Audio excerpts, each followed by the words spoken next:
Hey everyone, so here we are back with another video, and from this particular video lesson, we are going to begin a new chapter, that is people is resource.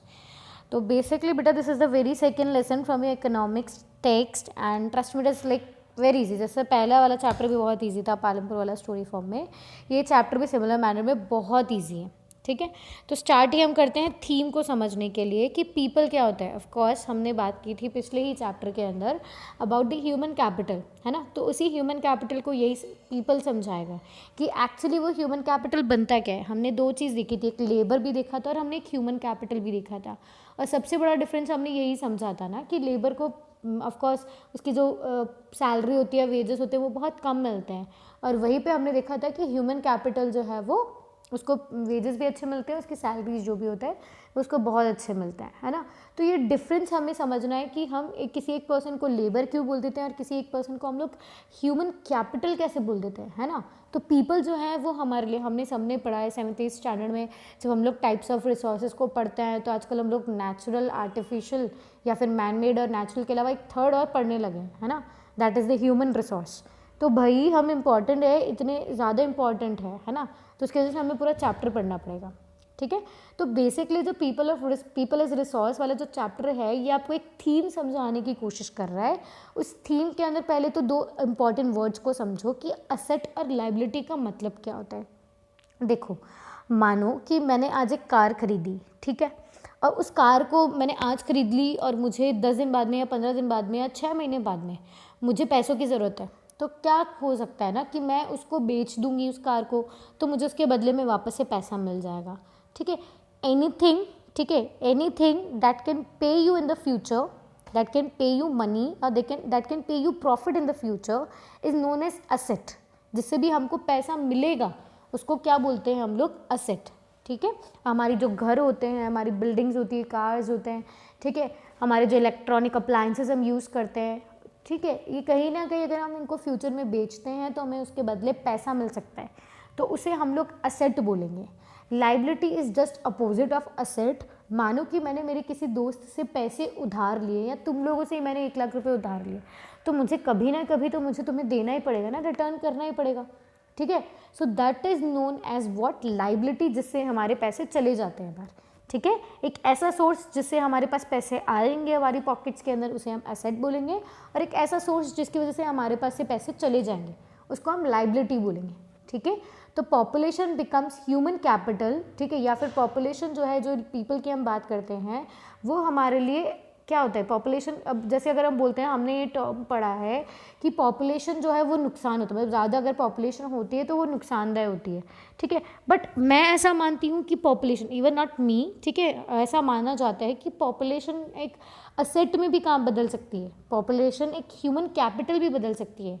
कैसे बदलेगी population? अब दोनों चीज़ आपको दोनों front समझने की ज़रूरत है कि पॉपुलेशन असेट भी है और पॉपुलेशन लाइबिलिटी भी है.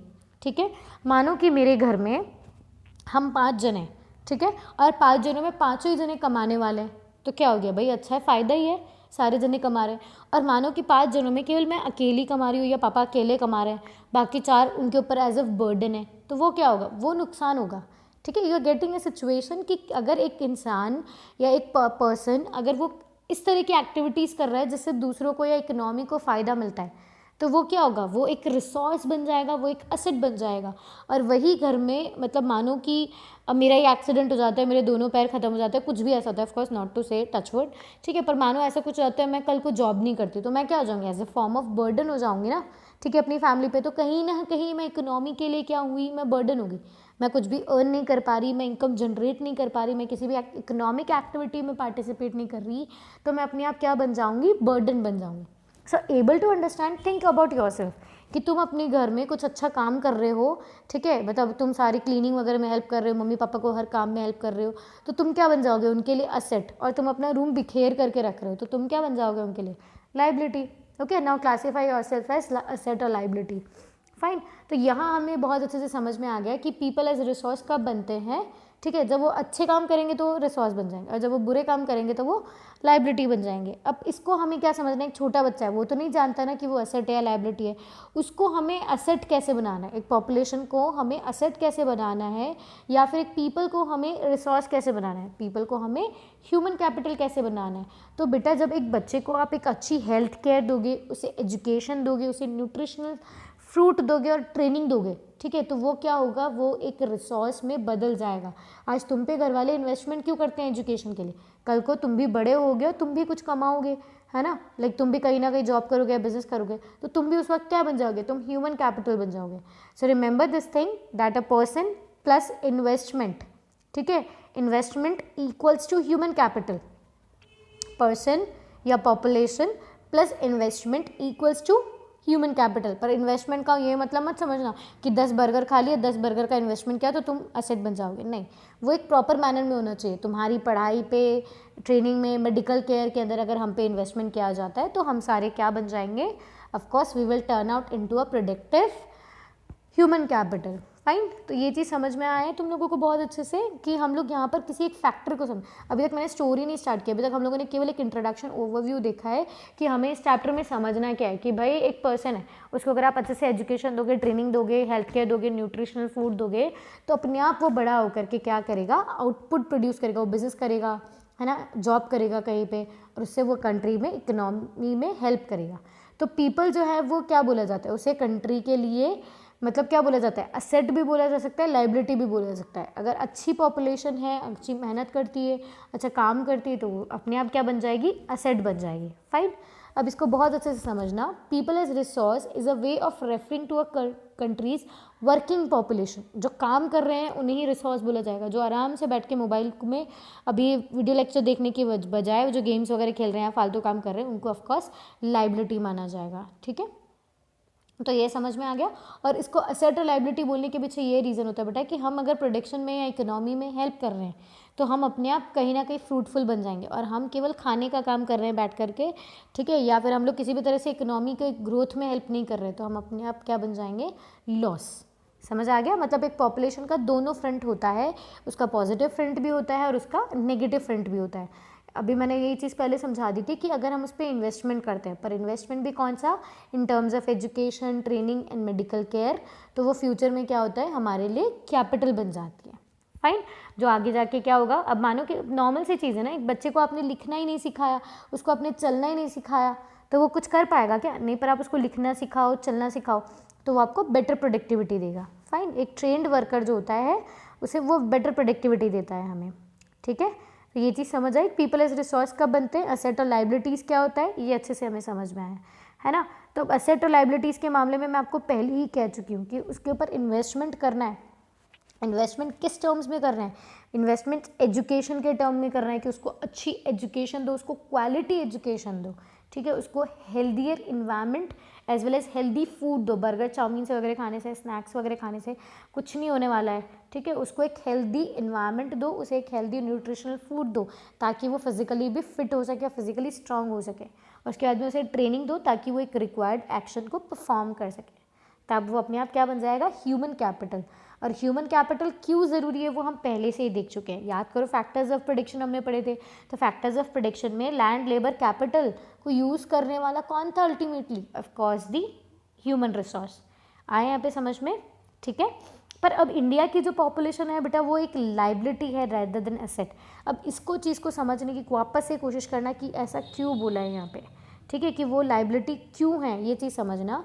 अब हमारे घर में वही सिचुएशन समझो कि मेरे घर में 5 जन हैं और कमाने वाला एक ही है, ठीक है, तो बाकी 4 क्या हो रहे हैं, इकोनॉमी के ऊपर, कंट्री के ऊपर बर्डन हो रहे हैं। अगर तुम कंट्री में काम कर रहे हो, कंट्री के लिए इकोनॉमी को ग्रोथ दे रहे हो, कंट्री में जीडीपी का ग्रोथ कर रहे हो, तो ठीक है, कंट्री को कोई दिक्कत नहीं, वो तुम्हें सर्व करेगी, रिसोर्सेज देगी, कोई बात नहीं। पर जब तुम कंट्री के लिए कुछ भी नहीं कर रहे हो, मतलब अपनी इकोनॉमी के लिए कुछ नहीं कर रहे हो, घर वालों के लिए कुछ नहीं कर रहे हो, तो तुम अपने आप क्या बन जाओगे, बर्डन बन जाओगे। ठीक है, लाइक अभी हमारे घर में एक, मतलब नॉट टू से कि हाँ ठीक है ओल्ड एज पीपल बर्डन होते हैं, बस इसको एज इफ साइमल्टेनियसली मतलब एक कैटेगराइज किया जाता है कि हमारी कंट्री के अंदर अर्निंग पर्सनस जो हैं वो काफ़ी कम है और अर्निंग पॉपुलेशन के अलावा जो दूसरी पॉपुलेशन है, जिसमें हम लोग छोटे बच्चे कह सकते हैं, ओल्ड पीपल कह सकते हैं, या जो हैंडीकैप वगैरह जो पर्सनस हैं, ठीक है, ये क्या होते हैं, ये नॉन वर्किंग ग्रुप से आते हैं, जिनकी वजह से कोई भी जीडीपी एक्सपेंशन नहीं होता है ना। तो ये एक तरह का बर्डन हो जाता है इकोनॉमी के ऊपर। Okay, even the poorer of the poor, जो बेचारा बहुत गरीब है, अब वो नहीं कमा पा रहा, उसने बहुत मेहनत करी, वो नहीं कमा पा रहा, ठीक है, तो वो क्या होगा, वो एक तरह का बर्डन हो जाएगा इकोनॉमी के अंदर, और वो एसेट बनने के बजाय वो क्या बन जाएगा, लाइबिलिटी बन जाएगा। और वहीं पे अगर हम उसको अच्छी एजुकेशन, हेल्थ केयर और ट्रेनिंग दे, जॉब अपॉर्चुनिटी दे, तो वो किस में बदल जाएगा, ऑफकोर्स एसेट के अंदर। क्लियर? ये स्टोरी तो तुम्हारे लिए है, तुम आराम से पढ़ना इसको बैठ के, ठीक है। तो ये हमारे सामने सिचुएशंस थी, हमने कैसे ढंग से प्रॉपर्ली समझा है, ठीक है, कि एसेट क्या होता है, लाइबिलिटी क्या होता है, ठीक है। तो यहाँ से हम लोग क्लियर है अबाउट एसेट एंड लाइबिलिटी। अब ये भी हम समझ चुके हैं कि भाई इन्वेस्टमेंट करना है, इन्वेस्टमेंट किस टर्म्स में करना है, ये भी मैं आपको बता चुकी हूँ, ठीक है, कि ऐसा नहीं कि भाई इन्वेस्टमेंट के नाम पे 10 बर्गर खिला दिए तो भाई अब तो बच्चा जो है वो एसेट बन के निकलेगा, ऐसा कभी नहीं होता है, ठीक है। Investment in terms of quality education, investment in terms of training for the required for to do the skilled jobs और वट एवर, ठीक है, जो एक्टिविटी परफॉर्म करनी है, और उसके बाद में न्यूट्रिशनल फूड, अच्छी हेल्थ केयर, ये सारी चीज़ें देने का काम। ओके, इकोनॉमिक एक्टिविटी क्या होता है, पहली चीज़ तो तुम ये समझो, आगे मैन और वेमेन पे आना। यस, तो इकोनॉमिक एक्टिविटी का मतलब होता है बेटा ऐसी कोई भी एक्टिविटी जो इनकम जनरेट करती है ना, जिसकी वजह से मनी जनरेट हुआ है, वो इकोनॉमिकल एक्टिविटी होती है। जस्ट फॉर एग्जांपल टू से कि अगर मैं आज किसी होटल में या कैफ़े में जाकर के अगर मैं खाना खाती हूँ, ठीक है, तो उसके बदले मुझे पे करना पड़ेगा, तो ये क्या हुई, इकोनॉमिकल एक्टिविटी। वहाँ का जो शेफ़ है उसने खाना बनाया होटल के अंदर और पैसे जनरेट किए, तो ये एक इकोनॉमिकल एक्टिविटी है। पर यही एक्शन, ठीक है, जब वही शेफ़ जब अपने घर जा कर के वो खाना बनाएगा, तो उसके बदले वो कोई भी पैसा चार्ज नहीं करेगा ना, तो वो क्या हो जाएगा, ऑफ कोर्स वो क्या हो जाएगा, नॉन इकोनॉमिकल एक्टिविटी। मतलब इस चीज़ को समझने की कोशिश करो। आज मैं आपको पढ़ा रही हूँ, ठीक है, कहीं ना कहीं if I am getting a salary in case, तो ये क्या हो जाएगा, एक इकोनॉमिकल एक्टिविटी हो जाएगा, ठीक है। पर वहीं पे मैं घर में बैठ के मेरे छोटे भाई को पढ़ा रही हूँ, तो उसके बदले मुझे कोई और अलग से ट्यूशन फ़ी वगैरह थोड़ी मिलनी है, नहीं ना, तो वो क्या हो जाएगा, एक नॉन इकोनॉमिकल एक्टिविटी, ठीक है, जिससे मनी जनरेट होता है, that is known as economical activity. और जिससे मनी जनरेट नहीं होता है उसे हम लोग क्या बोलते हैं, ऑफकोर्स नॉन इकोनॉमिकल। तो इसमें आराम से समझना, money equals to economical, and जहाँ मनी नहीं है वो क्या हो जाता है, नॉन इकोनॉमिकल। ये तो एक मैनर हो गया इकोनॉमिकल एक्टिविटीज़ को क्लासीफाई करने का, ठीक है। एक और मैनर है जहाँ हम इकोनॉमिकल एक्टिविटीज़ को क्लासीफाई करते हैं into 3 sectors, that is primary, secondary and tertiary, ठीक है।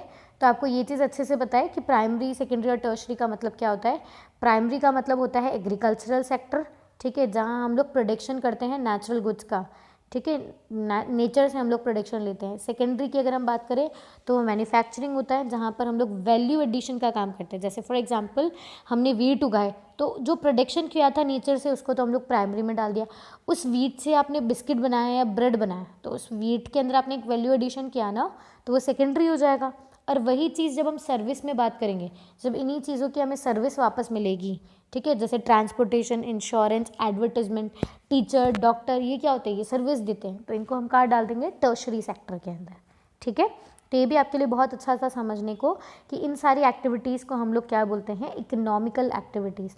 बस इकोनॉमिकल एक्टिविटीज़ को 2 चीज़ों से आप समझना, मार्केट एक्टिविटीज़ और नॉन मार्केट।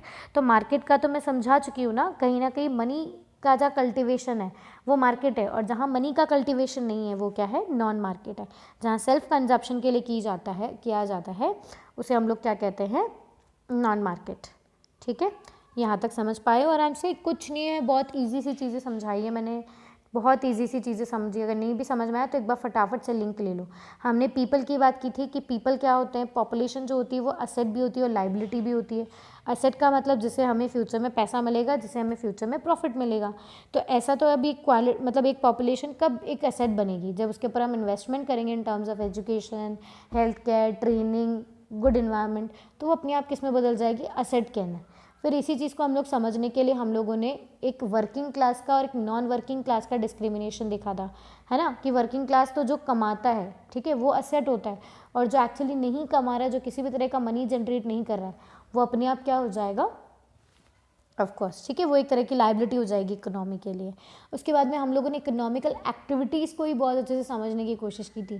तो इकोनॉमिकल एक्टिविटीज़ का समझ आया है ना, कि जो इनकम के लिए करते हैं उसको हम लोग मार्केट एक्टिविटी कहते हैं, और जो इनकम के लिए नहीं की जाती है, घर में बैठ कर के काम किया जाता है, ठीक है, उसको हम लोग क्या कहते हैं, नॉन मार्केट एक्टिविटी। उसके बाद में हम लोगों ने primary, secondary and tertiary sector का भी क्लासिफिकेशन समझ लिया था, ठीक है। इसके बाद में हमारे पास एक स्टोरी आती है, एक समझ मतलब हमें ये समझने की सिचुएशन है कि मेन एंड वुमेन में इकोनॉमिकल एक्टिविटीज़ का कैसे डिफ्रेंसिएशन होता है, ठीक है। I am not being so hypothetical, मतलब मैं यहाँ पे कुछ और चीज़ को और ज़्यादा मतलब ऐसे पर्टिकुलर रेफरेंस में फेमिनिज्म होकर के, फेमिनिस्ट होकर के नहीं बताना चाह रही या समझाना चाह रही, पर ये आपको खुद को भी समझ में आना चाहिए। We live in a male dominating society, जहाँ पर एक सेम एक्टिविटी, जो एक सेम इकोनॉमिकल एक्टिविटी अगर कोई मैन उसे परफॉर्म करता है तो उसके बदले उसको ज़्यादा पैसा दिया जाता है, उसके काम को ज़्यादा वैल्यू दी जाती है, ठीक है।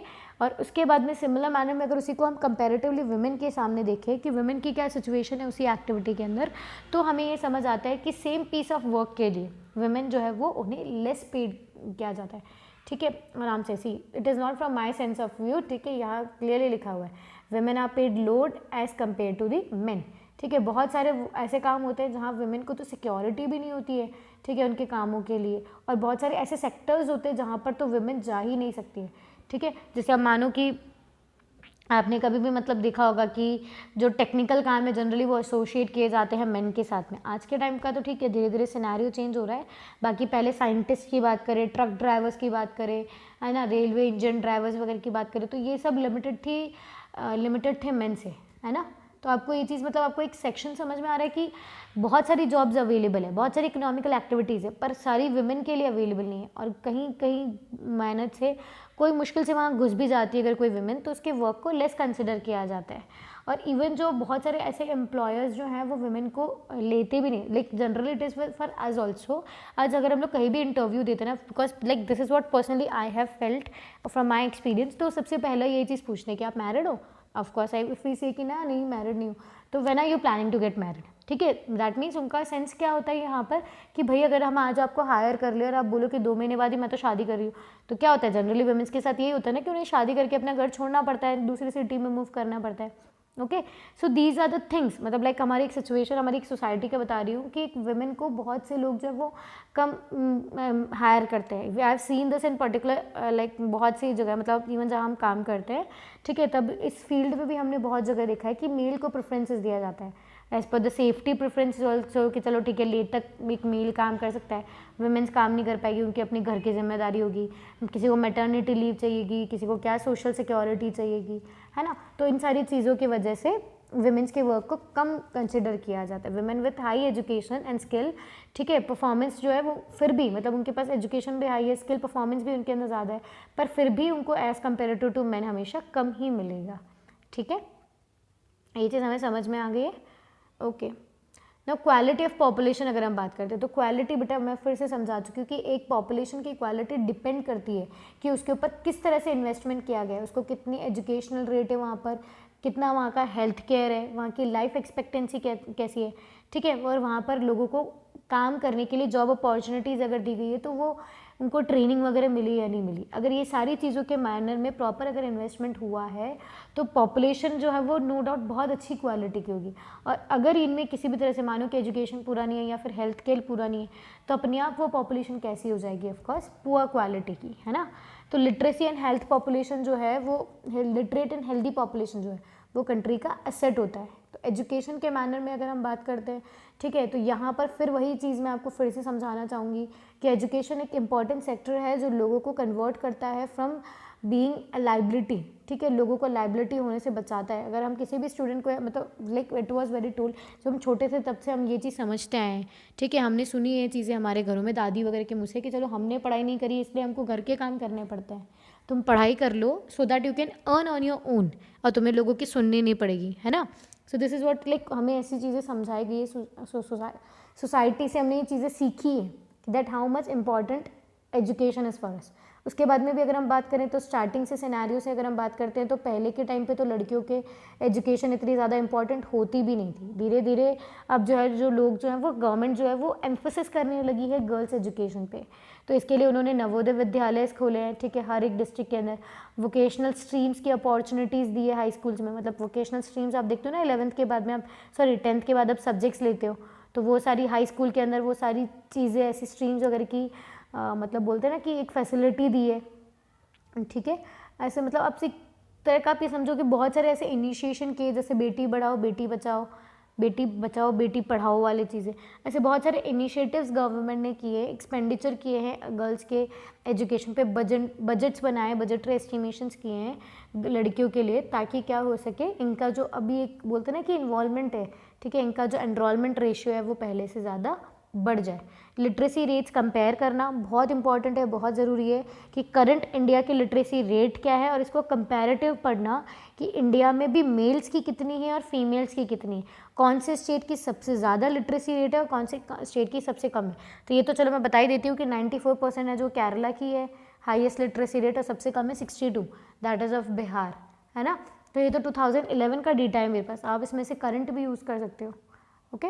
तो दिस आप इसमें से करंट यूज़ करोगे हमेशा 2016 या 2018 का, ओके। तो आपको आप करंट कहाँ का, इंडिया का ओवरऑल लिटरेसी रेट भी पता होना चाहिए, ठीक है, और हाईएस्ट और लोवेस्ट वाला लिटरेसी रेट भी आपको पता होना चाहिए। तो आपको एक और चीज़ सबसे इंपॉर्टेंटली बता दूं मैं कि गवर्नमेंट ने बहुत सारे इनिशिएटिव किए, मिड डे मील हुए, सर्व शिक्षा अभियान हुआ, है ना, बेटी बचाओ बेटी पढ़ाओ वाला हुआ, या फिर इवन स्पेशली एक प्लान इसके लिए इनिशिएट किया गया था जहाँ पर जो एज ग्रुप है, ठीक है, एज ग्रुप ऑफ 18 तक के जो स्टूडेंट्स हैं, मतलब उनको आप लेकर के कि ग्रॉस एनरोलमेंट रेशियो होता है, मतलब कि एक स्कूल के अंदर जनरली तो एज होती है 14 to 18, ठीक है, 8 से 14 या 14 to 18 की जो एज होती है उसमें कितने बच्चे गांव के अंदर है और उसमें से कितने बच्चों ने एडमिशन ले रखा है, ठीक है। जैसे मानो गांव में 10 बच्चे और 10 में से केवल 6 बच्चों ने एडमिशन ले रखा है, तो ये ग्रॉस एनरोलमेंट रेशियो इस तरह से निकाला जाता है, ओके। मतलब आप ये चीज़ समझने की कोशिश करो कि हर तरह से गवर्नमेंट ने अपनी चीज़ों को मॉडिफाई किया है और एजुकेशन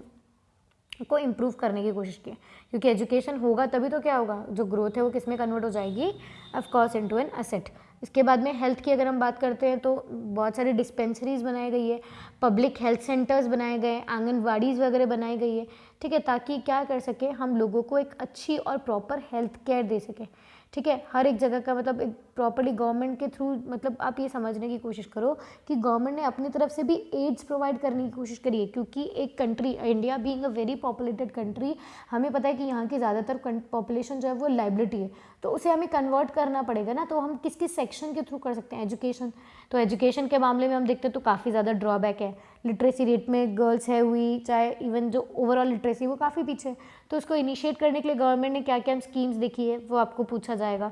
फिर हम आ जाते हैं हेल्थ केयर के ऊपर, तो हेल्थ केयर की ऑफकोर्स इतनी ज़्यादा अच्छी हेल्थ केयर भी नहीं है, ठीक है। बहुत सारी ऐसी बीमारियाँ जिनका तो हमें ट्रीटमेंट लेने के लिए हमें फॉरेन कंट्रीज़ में जाना पड़ता है, विजिट करना पड़ता है, ठीक है। तो और इवन अगर है भी सही हेल्थ केयर की, तभी कोविड-19 के वक्त ही देख लो, ठीक है, कितनी क्रिटिकल सिचुएशंस थी, है ना। तो आपको ये चीज़ें मतलब ये चीज़ समझाई जा रही है कि हेल्थ केयर कितनी ज़्यादा एफिशिएंट होती है, और मतलब गवर्नमेंट ने इस चीज़ को रेगुलेट करने के लिए उन्होंने प्राइवेट डिस्पेंसरीज़ के साथ में पब्लिक डिस्पेंसरीज़ भी बनाई हैं, ठीक है, छोटे मोटे हॉस्पिटल्स क्लिनिक्स वगैरह बनाने की कोशिश करी है, हेल्थ इंफ्रास्ट्रक्चर को कंट्री के अंदर इम्प्रूव करने की कोशिश करी है, ठीक है। तो ये कंटिन्यूसली चीज़ें कुछ ऐसी है जो आपको यहाँ पर ध्यान रखनी है। इसके लास्ट में हमारे पास आ जाता है अनएम्प्लॉयमेंट जैसी सिचुएशन, कि अब लोगों को हमने पढ़ा भी दिया, उनको हमने अच्छी हेल्थ केयर भी दे दी, पर अब प्रॉब्लम आती है कि लोगों के पास जॉब अपॉर्चुनिटी ही नहीं है। तो क्या होगा, सारी पॉपुलेशन अल्टीमेटली क्या बन जाएगी, ऑफ कोर्स लाइबिलिटी बन जाएगी, ठीक है। तब यहाँ पर सबसे इंपॉर्टेंट आता है कि आपको अनएम्प्लॉयमेंट का मतलब समझ आना चाहिए। देखो अनएम्प्लॉयमेंट की दो कंडीशन है। आज टाटा अंबानी जो है, ठीक है, या मुकेश अंबानी, जो भी आपने उनका नाम सुना हुआ होगा, ठीक है, टाटा अंबानी कुछ भी बोल रही थी मैं, मुकेश अंबानी जो है, उनका बेटा जो है वो जॉब करना ही नहीं चाहता, तो क्या हम उसको अनएम्प्लॉयड बोल देंगे, उसको जॉब करनी नहीं है, तो उसकी सिचुएशन में हम उसे अनएम्प्लॉयड नहीं बोलेंगे। तो दो पॉइंट आपको हमेशा अनएम्प्लॉयड के बारे में ध्यान रखना है। The person is not getting to do, the person who is not getting a job, ठीक है, अ पर्सन जिसके पास जॉब नहीं है उसको हम अनएम्प्लॉयमेंट बोलेंगे, ठीक है। But as at the same time he is also willing to do the job. आज अगर मैं काम करना चाहती हूँ फिर मुझे जॉब नहीं मिलती है तो मैं अनएम्प्लॉयड हूँगी। कल को मानो कि मैं जॉब करना ही नहीं चाहती, ठीक है, और फिर मुझे जॉब नहीं मिल रही है क्योंकि मैं करना भी नहीं चाहती, तो उस मैनर में आप मुझे अनएम्प्लॉयड नहीं कहोगे। तो सिचुएशन दोनों समझनी है, ठीक है। अनएम्प्लॉयमेंट क्या होता है? When a person is willing to do the job but not getting the job, but not able to find the job, ठीक है, तो वो अनएम्प्लॉयमेंट होता है। अनएम्प्लॉयमेंट भी बहुत सारी चीज़ों में आपको अलग अलग समझना है। सीजनल आपने पढ़ा ही होगा कि सीजनल एम्प्लॉयमेंट का मतलब क्या होता है कि भाई साल के 6 महीने काम है और साल के बाकी 6 महीने खत्म, कुछ भी कोई भी काम नहीं। जैसे दिवाली के सीज़न में, ठीक है, लोगों के पास ऑर्डर्स ज़्यादा होते हैं क्रैकर्स वगैरह के, दिए वगैरह के, या छोटी मोटी और भी इंडस्ट्रीज़ में, क्लोथिंग वगैरह में, है ना। तो उस टाइम पे जो है वो ट्रेडर्स उनको हायर करते हैं और बाद में वापस उनको निकाल देते हैं। तो this is seasonal employment way we do not have a job for the long like full 12 months. यहाँ पे जो लोग एम्प्लॉय होते हैं वो केवल और केवल लाइक 6 महीने 8 महीने के लिए एम्प्लॉयड होते हैं। कुछ मंथ ऐसे होते हैं साल के जब उनके पास कोई भी काम नहीं होता है, तो उसे सीजनल एम्प्लॉयमेंट बोला जाता है, ठीक है। डिस्गाइज अनएम्प्लॉयमेंट की बात मैं अगर करूँ तो बेटा मेरे पास एक फार्म है, छोटा सा फार्म है, ठीक है, उसमें हम लोग 10 जने काम कर रहे हैं, जबकि उसकी कैपेसिटी कितनी, केवल 5 लोगों की, और जबकि उसमें काम कितने लोग कर रहे हैं, 10 लोग कर रहे हैं। तो बेटा जो +5 पीपल यहाँ पर एम्प्लॉय हुए हैं ना, उनसे हमें कोई भी बेनिफिट नहीं मिल रहा है, उनसे हमें कोई भी एक्स्ट्रा प्रॉफिट नहीं मिल रहा है, उनकी वजह से हमें कोई भी एक्स्ट्रा यूटिलिटी नहीं मिल रही है। तो इस केस में क्या हो जाएगा, वो डिस्गाइज्ड अनएम्प्लॉयमेंट हो जाएगा, ठीक है।